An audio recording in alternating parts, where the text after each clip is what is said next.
I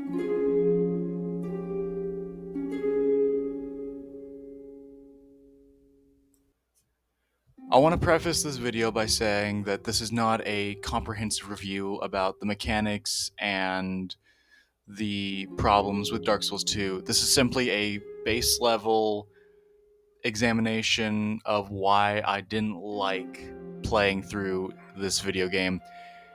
If you want something deeper, I can certainly do something with that if you leave me requests in the comments, or if we get 50 likes on this video, I will certainly make a more comprehensive review.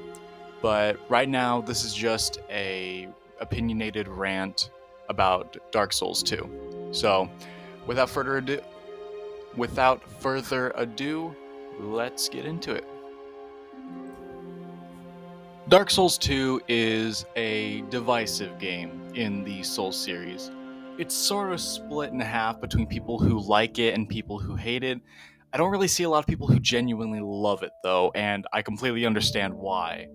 Personally, I'm in the middle between liking and hating it because on one hand, the combat, it's fine. The adaptability stat is dumb. Some of the weapons are kind of the same to each other. And keep in mind, I always play two-handed strength builds. In Dark Souls 1, I beat it with parries and a Black Knight Greatsword. Dark Souls 2, I just beat with the standard Greatsword, which is classified as an Ultra Greatsword, which is kind of funny, I think. I haven't beat Dark Souls 3, Demon Souls, or Elden Ring yet, so I can't say much on those games. But back to Dark Souls 2.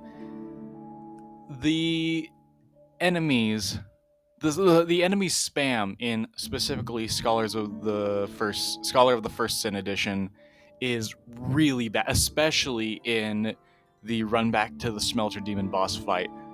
I died so many times during that boss fight that all of the enemies in that area stopped spawning. All but one archer stopped spawning in that area because of how many times I got beat up by the absolute spam of enemies. And the I'm having trouble finding a reason behind why iframes for fog walls work the way they do. In Dark Souls 1, it was no problem. As soon as you hit the button, bam, iframes. To the boss you go. Have fun, kid. But in Dark Souls 2, it's like I guess in the marketing, they tell you, they want you to die. This is Dark Souls. Literally, the first achievement you will probably get in the game is this is Dark Souls for dying for the first time. Like, I think the developers who worked on the remake Scholar of the First Sin, I think they kind of went too hard on trying to make the player die. Instead of in Dark Souls 1, where the challenge was fair and fun, and if you just focus, you could probably make it through without even getting hit. In Dark Souls 2, it feels like a lot of the hits you take are required.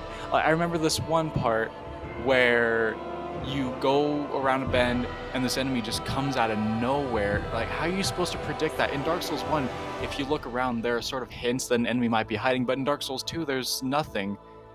And I should also mention the gameplay you're seeing is not mine because I beat the game and I really don't want to go through it again. I'll get to that later. And the end, I think the boss runbacks, most of them are okay. Most of them I had no trouble with. And Shrine of Amana is consistently and repeatedly talked about as one of the worst, but personally I didn't have trouble with that one. I really just took my time and got it in 3 tries, I think. But Smelter Demon is absolutely unforgivable. Everything's fine after the Smelter Demon, because once you get to the old, what is it? The old whatever the big lava dude's name is. The run back to that guy is fine because after you defeat a Smelter Demon, you don't have to deal with the initial run back anymore. And there is a shortcut to let you skip the Smelter Demon, so that's kind of handy.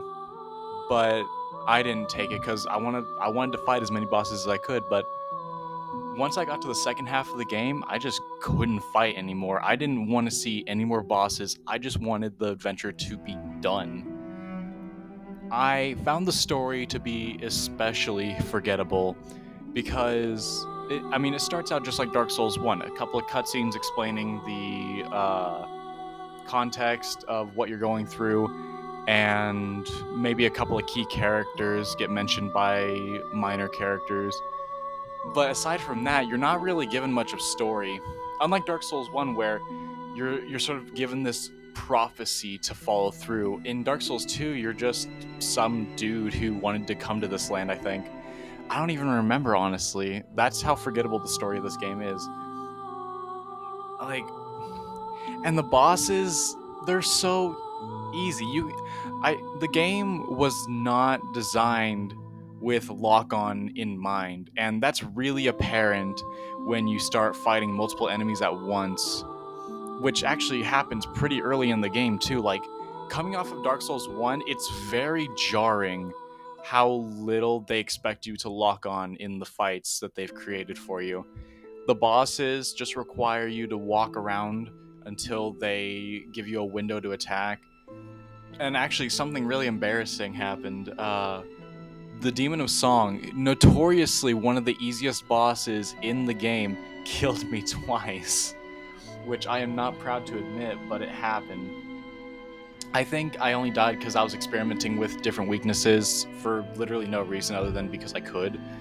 Like, I didn't see myself using the resins on any of the bosses since I was like that late in the game already, so I just decided to test it out and see what happened, and found out that the Demon of Song is kind of weak to lightning, sort of, but it didn't even matter because I still managed to take him on without the resin equipped because I died on that first attempt, embarrassingly.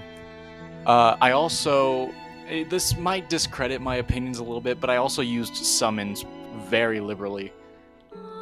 I suck at Dark Souls. Well, not Dark Souls 1 anymore because I just beat it twice and I'm about to be done my third playthrough that I just started, like, this morning. And not to brag, but it's hard to want to play Dark Souls 2 again. And it's a shame because it's not even a bad game. There's a good game inside this shell that I played through. Like I said earlier, I've heard that the original on the Xbox 360 was a much better designed game because there wasn't as much enemy spam. And I even saw while watching the credits, because I'm one of those people, there were two separate teams that worked on both versions of the game. The original version was worked on in my opinion, and no offense to the creators of Scholar of the First Sin, but the people who worked on the initial version of the game seemed to be much more competent with the Dark Souls formula than the people who worked on Scholar of the First Sin. But that's just my opinion. I'd like to know your guys' opinion on Dark Souls 2. This is just a little mini rant. I just had to get this off my chest because it's gonna bug me if I never talk about this with anyone. But I'll be working on Dark Souls 3, and once I've beaten all 3 Dark Souls games, I'm gonna start streaming them. So if you want to see me stream the Dark Souls series, hop on over to my other YouTube channel, Ninja Hamster, and fucking find me there. I'll be streaming Dark Souls on Thursdays, starting with Demon Souls and working my way up the ladder. Because, I'll start with Dark Souls 1. I'll start with Dark Souls 1 because that's the one I'm most familiar with. That'll get me into the groove, and then we'll progress, and we'll probably end up beating Elden Ring eventually one day. But yeah, thank you all so much for your time and for watching this rant that has no consequence to you. I really appreciate it. If you could leave a comment, that'd be great because YouTube likes it when you leave comments and likes. And I'll see you guys in the next video. Bye-bye.